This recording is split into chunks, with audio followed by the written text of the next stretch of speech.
Hello friends, Vivekananda coaching academy Dantal में आपका स्वागत है एक बार फिर से।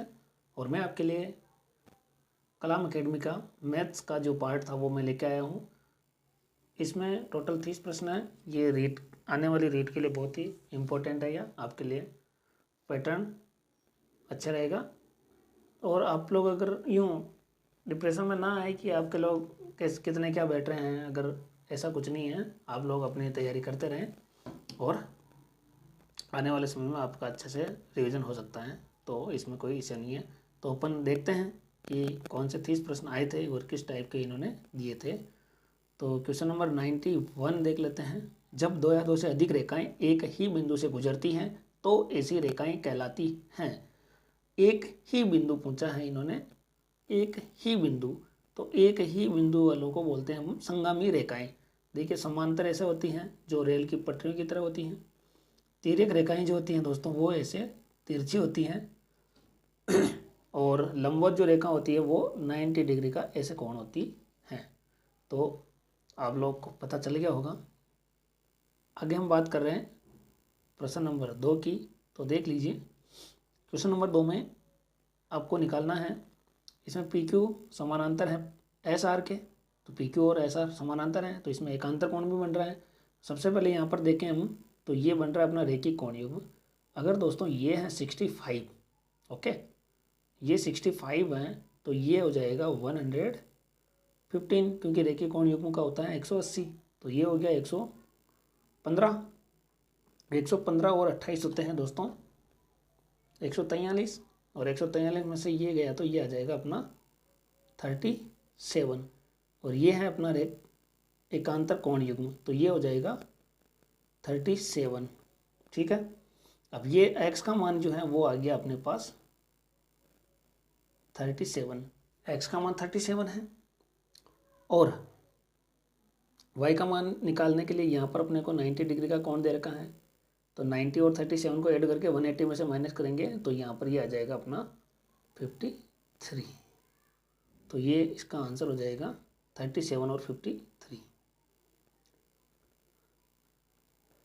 क्वेश्चन नंबर 93 में देख लेते हैं। किसी कोण का संपूरक उसके पूरक का 7 गुना है तो वह कोण ज्ञात करो। तो ये कोण हो जाएगा 75। अब इसका जो पूरक कोण है वो होता है 15, ठीक है। और इसका जो संपूरक है वो होगा 105। तो ये 15 और ये 105, तो ये 7 गुना हो गया, 15 7 105। तो ये अपना आंसर है 75। ये कंप्लीट करेक्ट है। आगे हम बात करते हैं क्वेश्चन नंबर 94। निम्न में से सदैव सत्य नहीं है, तो इसका आंसर हो जाएगा डी। क्योंकि त्रिभुज के तीनों कोण न्यून कोण होते हैं ऐसा जरूरी नहीं है। क्योंकि यहाँ पर जो अपन समकोण देखते हैं उसमें 90 डिग्री का कोण जो है वो हो सकता है, तो इसमें 90 डिग्री भी हो सकता है। तो ये न्यून कोण होना जरूरी नहीं है। न्यून कोण होते हैं 90 डिग्री से छोटे, यानी कि ऐसे कोण जो 90 डिग्री से छोटे हो उन्हें न्यून कोण कहते हैं। ठीक है, अगला प्रश्न देखते हैं क्वेश्चन नंबर 95। इसमें देखिए दोस्तों, एक आयत का क्षेत्रफल है 168, विकर्ण 25। तो इसका परिमाप निकालना है। तो इसके अंदर दोस्तों विकर्ण दे रखा 25, तो इसमें एक ट्रिपलेट बनेगा 25, 24 और 7। तो इनके वर्गों का योग इसके वर्ग के बराबर होगा। तो अब 24 और 7 को अपन ऐड करेंगे 31, और 31 को 2 से मल्टीप्लाई कर देंगे तो ये 62 आ जाएगा, जो कि आयत का परिमाप है। तो ये आंसर हो जाएगा C 62। आगे हम प्रश्न की बात करें 96। इसमें सत्य नहीं है, सत्य नहीं है बताना है। 1 डेकामीटर 100 मीटर डेसीमीटर होता है, ये भी सही है। और ये असत्य होगा 0.1 सेंटीमीटर इक्वल टू 10 मिलीलीटर, ये जो कि असत्य है, ये नहीं होगा। इसमें 97 में देख लीजिए दोस्तों, आंसर की के अंदर माना है डी। क्या माना है? डी। लेकिन इसमें डाउट है, क्योंकि ए भी इसका आंसर हो सकता है। तो हम देखते हैं बोनस देता है या क्या करता है, इसमें आगे अपन डिस्कस करेंगे कलाम अकेडमी के रिजल्ट आने के बाद। आंसर की में उन्होंने क्या माना है ये अभी आप लोग मान लीजिए डी मानना है।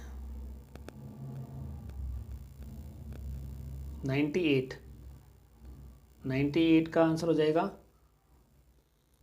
किसी व्यापारी का 35, 42 और 63 मीटर लंबे कपड़े लकड़ी के 3 तख्तों में से बड़े से बड़े बराबर माप के कितने तख्ते मिल सकते हैं। तो इसका जो करेक्ट आंसर हो जाएगा वो 27 आएगा HCF। तो 5 7 5 जा, 7 6 जा, 7 9 जा, 9 6 15 और 5 20।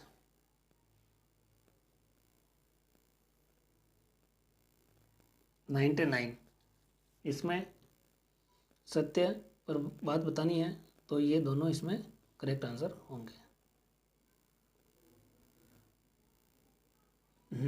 इसमें देख लीजिए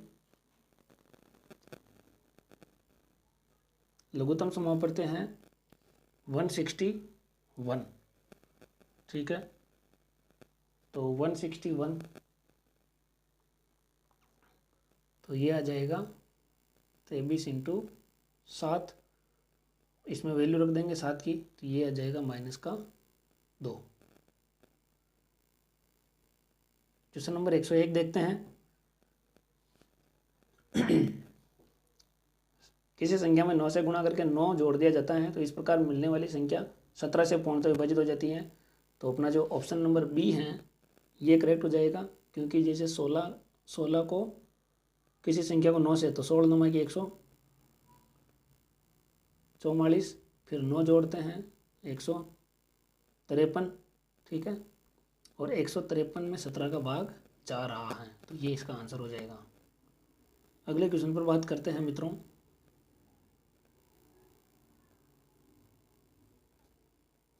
ये देख लीजिए, इसमें जो है वो करेक्ट आंसर हो जाएगा सी। ये वैल्यू अपनी पूरी, इनका भी इसमें एलसीएम लेके करेंगे तो ये आ जाएगा इसका आंसर। सरल क्वेश्चन है ये। क्वेश्चन नंबर 103, 103 के अंतर्गत ये हो जाएगा करेक्ट। इसका जो है वो प्रसारित रूप देखना है, इसका डी हो जाएगा। देख लीजिए आप, इसमें 2 के पीछे 3 डिजिट्स हैं तो 2000 प्लस 2 के पीछे 1 डिजिट 20 प्लस पॉइंट के बाद में 2 डिजिट है तो 100 आएगा, और ये इसका अपना करेक्ट आंसर हो जाएगा।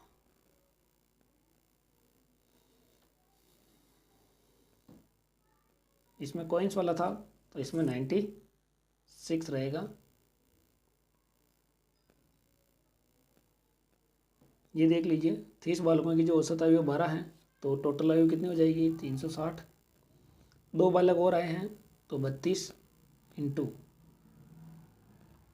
वैल्यू बढ़ गई है 12 से 1/4 और बढ़ गया है तो ये हो जाएगा 49/4। इनको अपन सॉल्व करेंगे 8 300, ये हो जाएगा 392। 392 से 360 गए तो 32 में 2 का भाग देंगे तो ये आ जाएगा अपना आंसर 16। तो ये इसका जो करेक्ट आंसर है वो हो जाएगा 16।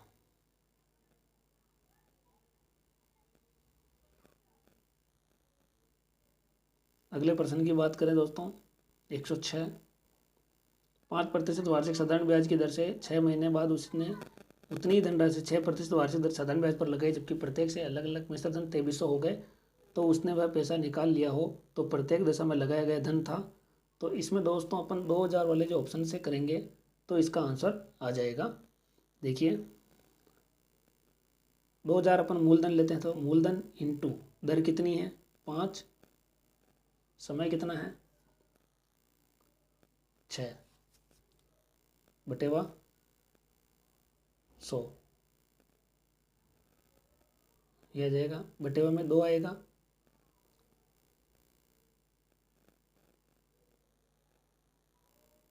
5 अंक 30 और ये आ गया 300 से।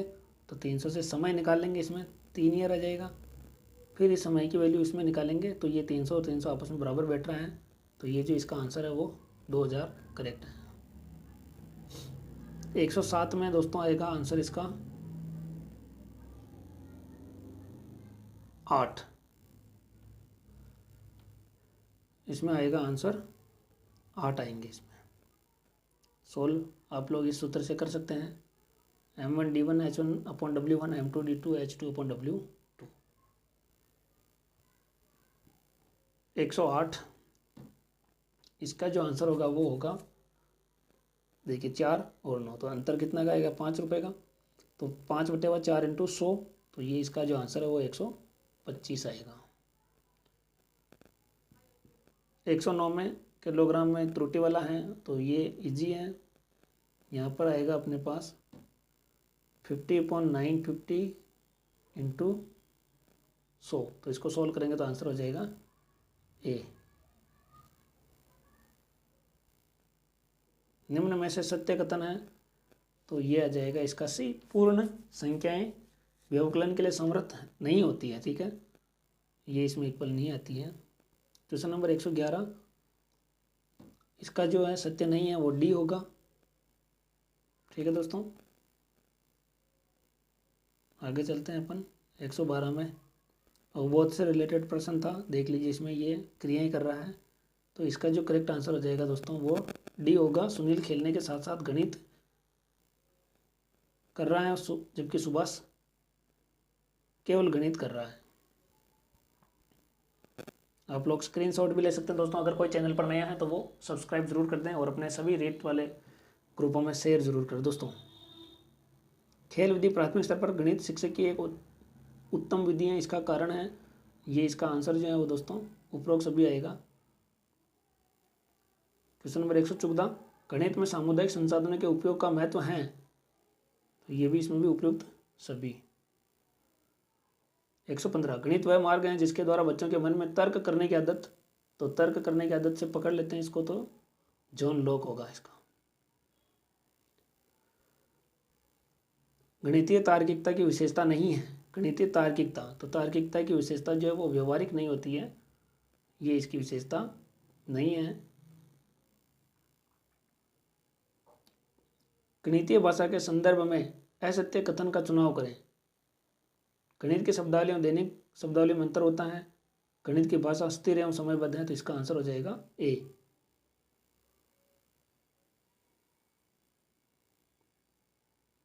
इसका आंसर ये है, 17 में ए हो जाएगा। 18 देख लेते हैं, 18 का जो ये एक डी हो जाएगा, चारों सत्य है।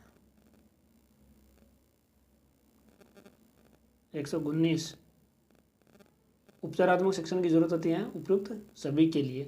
तो दोस्तों इस तरह ये 30 क्वेश्चन थे मैथ्स के, जो ज़्यादा कठिन नहीं थे, बिल्कुल एवरेज ही थे। तो आप लोगों से उम्मीद करता हूँ आप लोगों को ये अच्छे से समझ में आया होगा, और आप लोगों को सभी से अनुरोध करता हूँ कि जो भी ये इस चैनल पर नए आए प्लीज़ और प्लीज़ सब्सक्राइबर करना ना भूलें और अपने दोस्तों में शेयर करना ना भूलें। अगले वीडियो के लिए आप सब्सक्राइब जरूर करें, आपको नोटिफिकेशन में मैसेज आ जाएगा। तब तक के लिए जय हिंद, जय भारत।